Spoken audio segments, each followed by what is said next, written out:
जी अस्सलाम वालेकुम मेरे प्यारे दोस्तों, क्या हाल है। उम्मीद करता हूँ कि सब खैर खैरियत से होंगे। मैं भी बिल्कुल ठीक ठाक हूँ। आप सब दोस्तों की दुआ है। जी दोस्तों, आज हम बनाने जा रहे हैं पुदीने और धनिया की चटनी। उसके लिए मैंने ले लिए 3 अदद, ये 3 से 4 अदद मिर्चें, कौड़ी मिर्च है लेकिन ठीक है।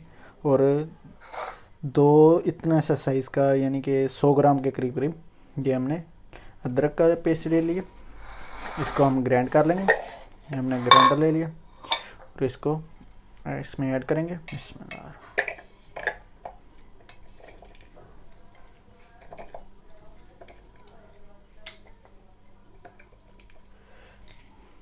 मिर्चें हमने सब ऐड कर दी हैं इसमें।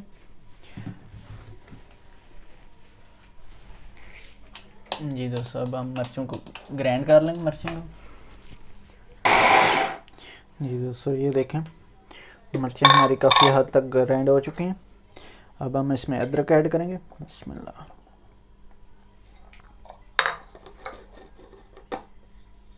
और अदरक को भी ग्राइंड कर देंगे।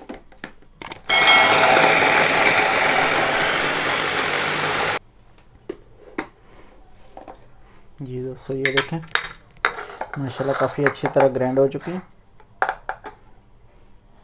अब हम इसमें ये 1 अदद हमने धनिया ले लिया, अच्छी तरह इसको धो लिया और इसमें ये भी ऐड कर देंगे। बिस्मिल्लाह। थोड़ा थोड़ा ऐड करके इसको भी ग्राइंड करेंगे।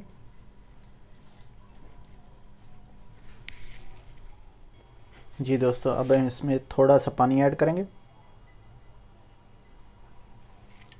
दोबारा से ग्राइंड करेंगे इसको।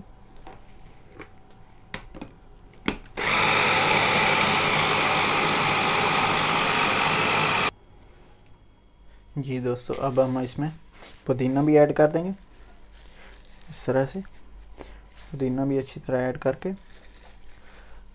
हम दोबारा इसको ग्राइंड कर लेंगे। बिस्मिल्लाह।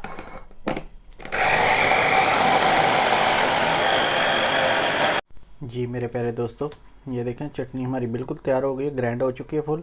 इस वक्त मैंने 1 चम्मच खाने का बड़ा चम्मच भर के नमक ऐड किया। नमक डालना भूल गया था। इस वक्त ऐड करके इसको अच्छी तरह मिक्स कर देंगे, ठीक है, ताकि नमक बिल्कुल मिक्स हो जाए, ठीक है। तो जी दोस्तों, अब हम इसमें 1 नींबू ऐड करेंगे, नींबू का रस, ताकि ये हमारी जो है चटनी ख़राब ना हो, 2-3 दिन आराम से निकाल जाए। नींबू ऐड करने का ये फ़ायदा है कि इसका जो कलर है वो काला नहीं होगा, वरना ये काली हो जाती है 2 दिन बाद। इससे क्या होगा कि इसका कलर चेंज नहीं होगा। ये ऐड करके अच्छी तरह मिक्स कर देंगे। ये देखें हमने अच्छी मिक्स कर दी। अब हम इसको ये एक बोल ले लिए, इसमें हम डाल देंगे। बिस्मिल्लाह। ये देखें माशाल्लाह, ये देखें। अब हम इसको बंद करके रख देंगे और ये दूसरी जो है यूज़ कर लेंगे आज और कल, और ये 2 से 3 दिन आराम से निकाल जाएगी।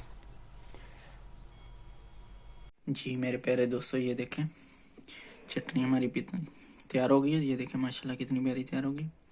ये 2 चम्मच मैंने चटनी के लिए, ठीक है। उसके बाद 300 ग्राम के करीब दही डाला और ये देखें माशाल्लाह हमारी चटनी कितनी प्यारी तैयार होगी। और इनको खाएं पकौड़ों के साथ। देखिए माशाल्लाह पकौड़े भी मैंने तैयार कर दिए, पकौड़ों के साथ खाएं। ये देखिए माशाल्लाह बहुत ही प्यारी तैयार हुई है। देखिए थिकनेस भी अच्छी है और टेस्ट भी बहुत है माशाल्लाह, बहुत ज़्यादा टेस्टी है। उनके माशाल्लाह बहुत ज़्यादा प्यारी तैयार हुई है। तो हमें फीडबैक देंगे आपको हमारी रेसिपी कैसी लगी, और हमारा चैनल सब्सक्राइब कर लें, लाइक करें। इसी तरह मिलते हैं किसी नेक्स्ट वीडियो में। तब तक के लिए दुआ में याद रखें। ओके जी, अल्लाह हाफिज़।